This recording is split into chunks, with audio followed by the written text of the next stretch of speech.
اس شخص آتے ہیں, یا رسول اللہ میں بڑا مفلس ہوں سرکار, کچھ عطا کر دیجیے. یہ قوم میں بھیک مانگنے کا جو مزاج چل پڑا ہے نا, یہ بہت زوال کی طرف لے جا رہا ہے. سب سے زیادہ بھکاری ہمارے مسلم معاشرے میں, سب سے زیادہ. بہروں میں آپ کو کوئی بھی ایک بھی بھکاری نہیں ملے گا, پنجابیوں میں آپ کو بھکاری نہیں ملیں گے, جینوں میں آپ کو بھکاری نہیں ملیں گے. سب سے زیادہ بھکاری ہر درگاہ کے پاس بیٹھے ہوئے, لا بابا, ہر درگاہ کے بازو بیٹھے ہوئے, جبکہ کسی بزرگ کی تعلیم نہیں کہ بھیک مانگو. سرکار کی خدمت میں ایک صحابی آتے ہیں موٹے تازے, یا رسول اللہ میں ضرورت مند ہوں, حاجت مند ہوں, تنگ دستی ہے سرکار, کچھ عطا کر دیجیے. اللہ کے نبی نے اپنے دستے مبارک کو ان کے بازو سے پکڑا, زور سے ہلایا, کہا اللہ نے تجھے یہ 2 ہاتھ دیے. مطلب جس کے پاس 2 ہاتھ ہو وہ بھیک مانگے, تعجب خیز بات ہے. جاؤ محنت و مشقت کرو. عرض کہ یا رسول اللہ تجارت کے لیے کوئی سرمایہ نہیں, کوئی پیسہ نہیں. فرمایا جاؤ بازار میں جا کے بیٹھ جاؤ. اب یہ حضور کا حکم تھا, آئے بازار میں گئے, اناج کی دکانیں لگی ہوئی تھی, گیہوں کی دکانیں تھی, ایک دکان کے قریب بیٹھ گئے.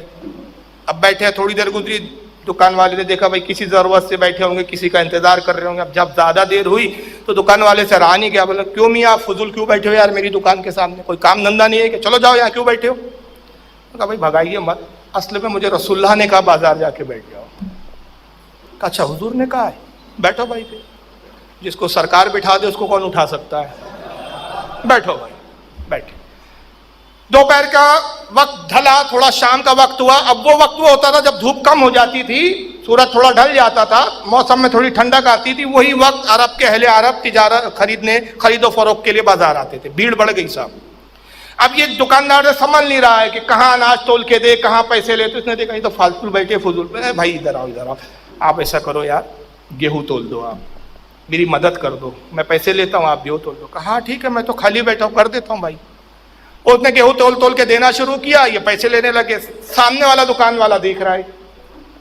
اب یہاں سے گراہکی ختم ہوئی, اتفاق سے اس دکان پہ بھیڑ بڑھ گئی, تو اس نے ان کو آواز دیا, اے بھائی ادھر آؤ, ادھر آؤ یار, آپ سامنے ان کی مدد کر رہے تھے, ہماری بھی مدد کر دو. بولے ٹھیک ہے, آپ کی بھی مدد کر دیتے.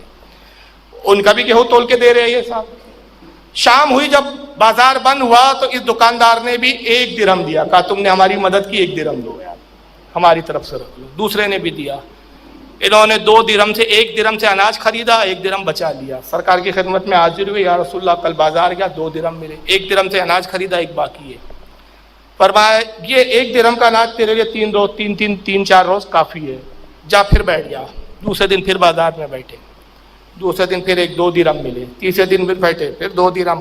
کچھ خریدتے تھے, باقی بچاتے تھے. جب 6-7-8 دن 10 دن میں کچھ درہم جمع ہو گئے, پھر حضور کی خدمت میں آئے, یا رسول اللہ اتنے درہم میں نے بچا لیا. آپ نے فرمایا اب تم ان کا گیہوں خریدو اور خود دکان لے کے بیٹھ جاؤ. زیرو فائنینس سے بزنس کیسے کیا جاتا ہے یہ آقا نے سکھایا. آج ہمارا نوجوان بولتا کہاں سے بزنس شروع کرے یار, پیسہ ہی نہیں ہے.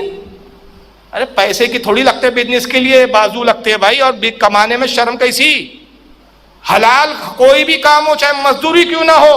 کیا تم حضرت علی سے بڑے ہیں؟ مولا علی امیر المومنین ہونے کے بعد کھیتوں میں مزدوری کرتے تھے.